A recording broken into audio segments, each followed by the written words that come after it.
Portland by Marcelo Mayer. You know him, so we don't need to do too much explaining about who he is and what you are. Let's start with this, though. You and I have talked in the past about duck boats and about your fascination with this phenomenon of duck boats in Boston. How much attention were you paying to the Celtics parade?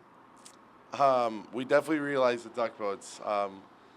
Obviously, we couldn't really watch it because we were playing, but it was really cool to see on social media all that stuff, and see the city show out for the Celtics. They had a great year. They were a great team, so it looked like a really fun parade. If we didn't play, we were all going to go. Well, I mean, you guys started talking about duck boats back in January, I want to say, around the rookie development program.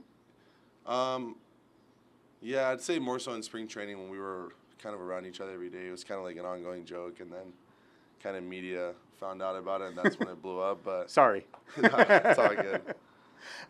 What interests you about the idea of duck boats? Like, why has this become something that you and Roman Anthony and Kyle Teal enjoy talking about?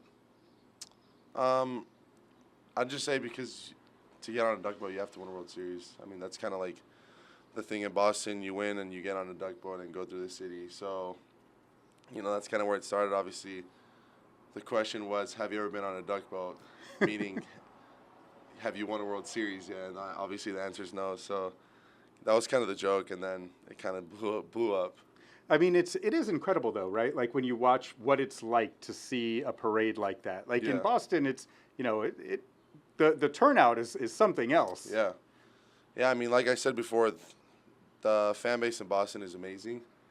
And, I think there's 4 sports there, and all 4 sports, it's one of the best sports cities in the world, really, not even just the United States. So to see it on social media and see all the fans show out, see it on Barstool, all those funny videos, see how excited and, how much fun the players were having, enjoying that experience, makes you want to be on one even more. Yeah, well, so there won't be a duck boat in Portland. You've already told me that you won't take that.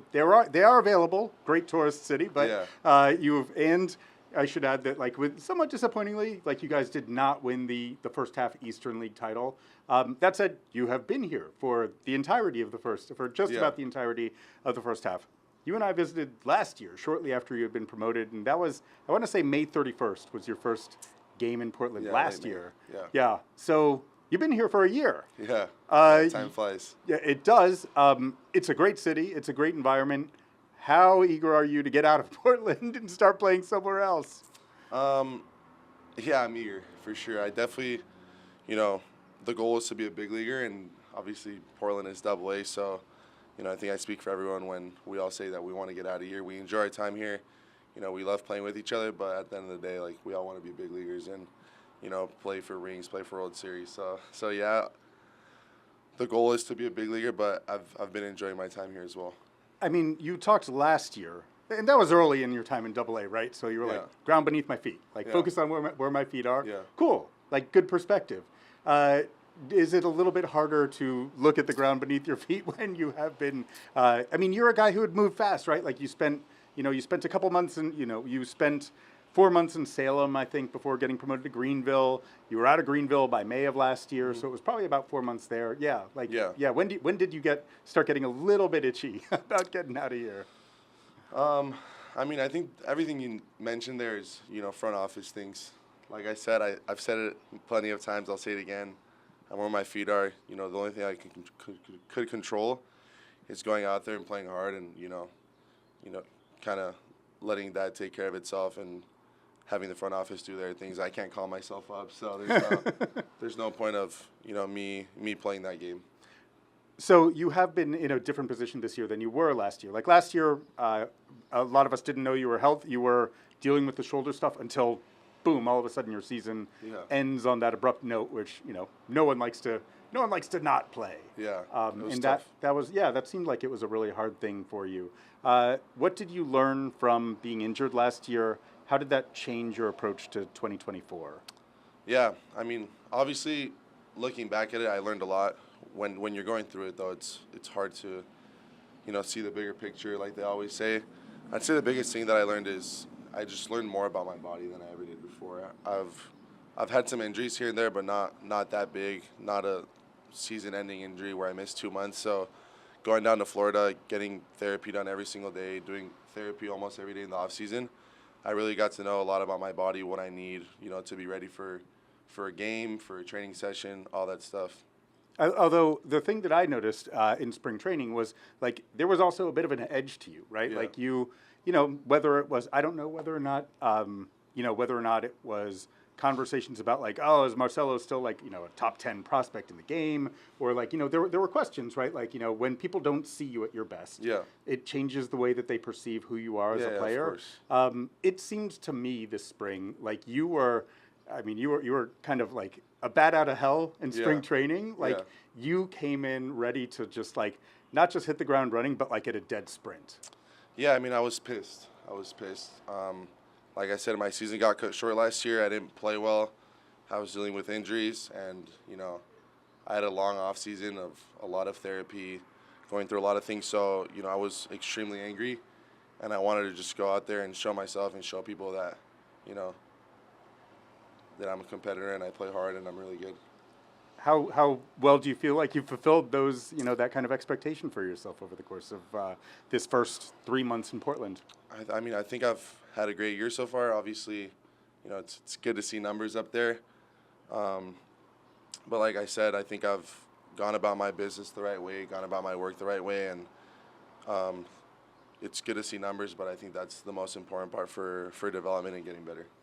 What like when you define, let's set aside the numbers. The numbers are great, by the way. Yeah. Okay, so we won't just set them aside totally, but what do you like about the way that you're playing the game?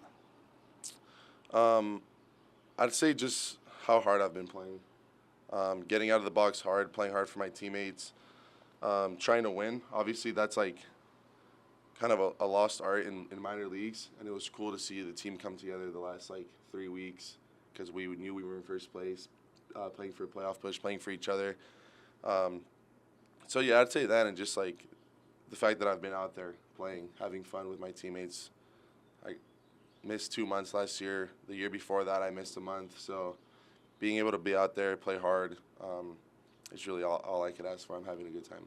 You've had this, you've been around teammates for a long time through this process, right? Like you were in, like there's no time off now in baseball, which is a little bit weird, but I guess they give you the time off between mid-November and the end of the year. But, you're spending a ton of time in Fort Myers, working out with these people. You are like, as I said, you guys hit the ground running in spring training. Like you don't ease into it. Like you guys are like in spring training behind the scenes doing all kinds of work, competing really intensely in the cages. Mm-hmm. And you and Roman are roommates. Like that pairing is a really interesting one to me. Both of you guys obviously like young for your draft classes, left-handed hitters who have this kind of like natural all fields ability, but also like you're kind of tapping into this like it feels like you're discovering this superpower of like what it looks like when you pull the ball really hard down the right field line. How much does it feel like you and Roman have known each other forever? Yeah, it really does feel like that. I think we clicked really quick and got along right when I met him last year, and I think we got to know each other really well as off the field and on the field. So he knows my swing really well. I know his swing really well. So if we're ever going through a little bit, like I have someone to talk to about my swing. He has someone to talk to about his swing. So it's a good relationship we have on and off the field.